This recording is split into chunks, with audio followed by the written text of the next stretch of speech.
Bonjour à toutes et à tous, bienvenue. L'Algérie, le Cameroun, le Mali et la Côte d'Ivoire ont dit officiellement adieu à la 35e édition de la Coupe d'Afrique des Nations au Maroc. Abdoul Coulibaly est avec moi bien sûr pour parler de ces éliminations, mais aussi parler des chocs des demi-finales qui s'annoncent aussi chauds, bien sûr, palpitants. Abdoul, bonjour. Bonjour, cher Ange, bonjour, très cher connecté de l'As Média. Comme tu l'as dit tantôt, nous sommes encore là pour parler de la CAN.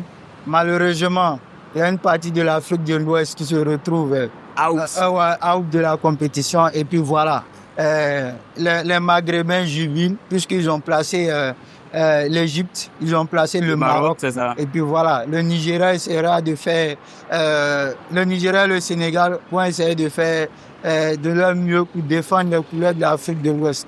Donc, on pourra dire que c'est l'Afrique du Nord et l'Afrique de l'Ouest qui se portent au niveau des demi-finales. On va aller pas à pas. L'Algérie contre le Nigeria, ça il veut dire, facilement été en faveur des Nigériens. Justement, vous savez, Eric a mis une équipe, un système, son 4-4-2 en losange qu'il maîtrise parfaitement et il a les hommes pour.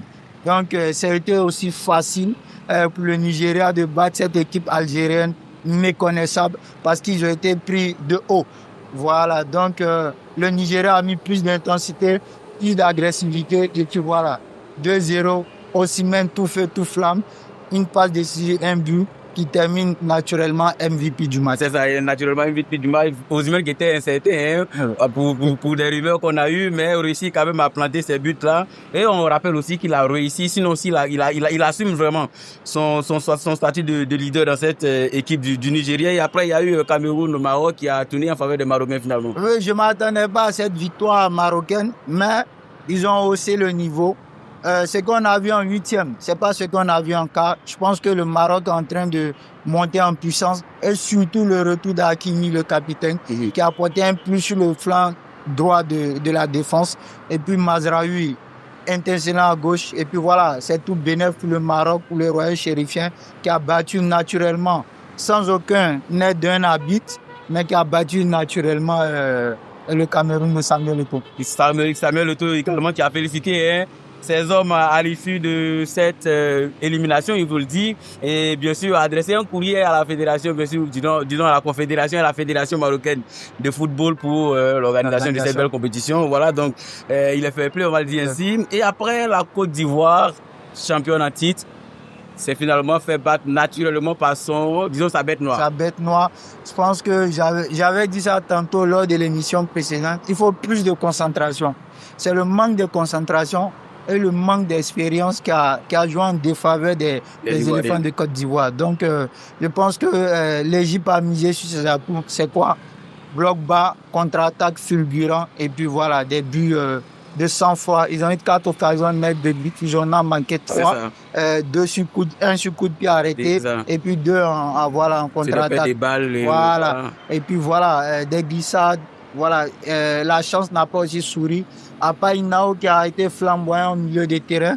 Voilà, Kessé s'est pas tellement retrouvé. Lui qui devait être le chef d'orchestre, étant donné que c'est le capitaine. Donc, on n'a pas vu ce Kessé-là. Et puis voilà, peut-être le coaching ici n'a pas trop marché parce qu'il fallait amener un peu de temps à faire des changements, apporter des solutions. Voilà, donc les flancs étaient bloqués. Ahmad ne se retrouvait pas. Yann non plus. Voilà, il faut apporter du souffle nouveau. C'est quoi, Bazo courir. Mais on a attendu jusqu'à dans les 80e minutes pour essayer d'apporter des solutions. Mais les éléphants sont tombés, les armes à la main, tout vaillant. Je pense que c'est tout bénéfique pour les échéances à venir. Il y a le mondial qui doit se préparer. Si MS est toujours là, je pense qu'il va tirer des leçons de ces confrontations, mais cette confrontation-là. Et puis voilà, pour essayer de peaufiner. Et pourquoi pas apporter du souffle nouveau au niveau attaque.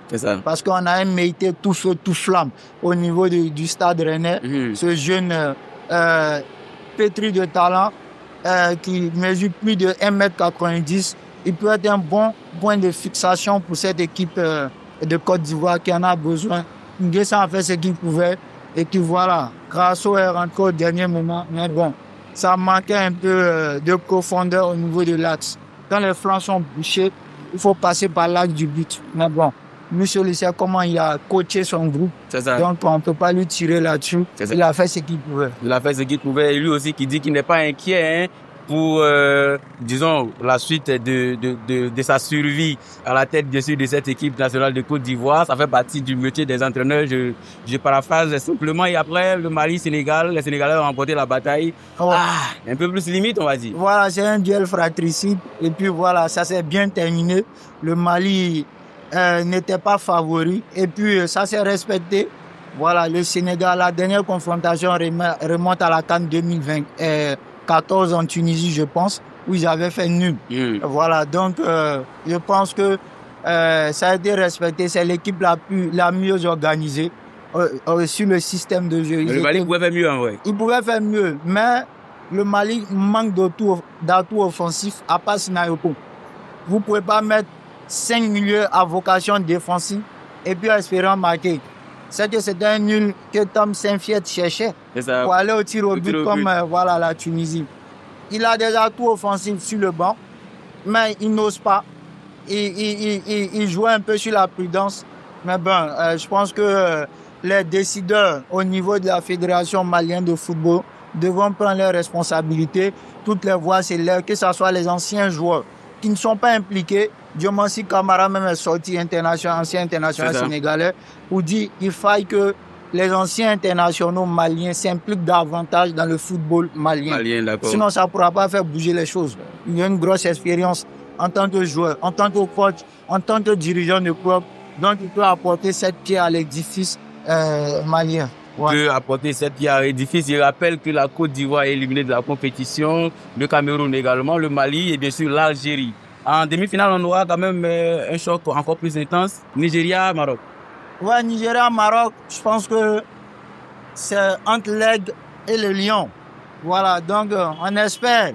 Et étant donné que je suis plus partisan, je ne prends pas de parti en tant que consultant, mais je pense plus sur le Nigeria avec cet atout offensif, Osimhen, avec Lookman, avec Akko Adams. Voilà, donc je pense que ils sont très bien dans le système du 4-4-2 en besoin de Shell. Mais il faut compter sur ce Maroc-là. Avec cette rencontre que j'ai vue face au Cameroun, s'ils reproduisent cette même manière de jouer, voilà, ils pourront faire basculer la chance de leur côté. En tout cas, on aura droit à une très belle rencontre entre Osimhen et Brahim Diaz, qui est actuel meilleur buteur avec 5 réalisations. Voilà, c'est lui qui porte le Maroc aujourd'hui. Il est en mission pour enfin décrocher, je pense, la deuxième CAN du Royaume Chérif. C'est ça. Et puis l'autre demi-finale, bien sûr, c'est le Sénégal de Sadio Mané contre l'Égypte de Mohamed Salah. Gros match. Ils se retrouvent. Mané Salah qui étaient ensemble à Liverpool. Ils se sont séparés en chien de faïence, comme on le dit ici. On verra bien. Ils se sont croisés une fois en finale de la CAN au Cameroun. Au Cameroun, ils ont gagné. Ils ont gagné. 2021. Voilà, donc je pense que c'est faveur Sénégal, mais il faut compter sur cette équipe égyptienne qui est tactiquement en place. Vous savez, ce qui peine un peu au niveau du football au sud du Sahara, c'est l'organisation tactique. On n'est pas discipliné. Quand on remonte au niveau de l'Afrique du Nord, ils sont tellement disciplinés tactiquement. La Tunisie n'est pas excellente, mais elle se retrouve au mondial. Mais tactiquement, elle est disciplinée. Le Maroc, pareil. L'Algérie, pareil. Mais avec ce que Tuchel a envoyé, je pense qu'ils ont basculé un peu. L'Égypte, tactiquement, c'est le haut niveau. Vous voyez, contre la Côte d'Ivoire, tactiquement, ils étaient en place. Tout le monde a respecté ce qu'il devait accomplir comme boulot. Et puis voilà, ça facilite les choses. Donc, c'est sur le plan tactique, ça va se jouer. 2 anciens internationaux qui se retrouvent. Et puis, il faut rappeler aussi que parmi les 4 demi-finalistes, tous les coachs, les entraîneurs sont des anciens internationaux africains. Et c'est à saluer. Il dit qu'il y a la ressource humaine, il y a de la compétence en Afrique. Donc, il faut faire confiance à nos anciens internationaux qui ont décidé d'être entraîneurs aussi. contre, bien sûr, hein, tu sais très bien comment ça se passe ici à la fin, les prédictions. On va essayer de voir un tout petit peu développer quelque chose à Abdou. Je suis pas le chat, mais je suis pas le chat. Beaucoup plus de vin. Voilà, bon. Il y a quand même pas mal qui ont marché. Donc, oui. Voilà, donc on va essayer quand même de voir Maroc et Nigeria. Maroc, Nigeria, je vois plus s'il n'y a pas un coup de pouce. Côté marocain.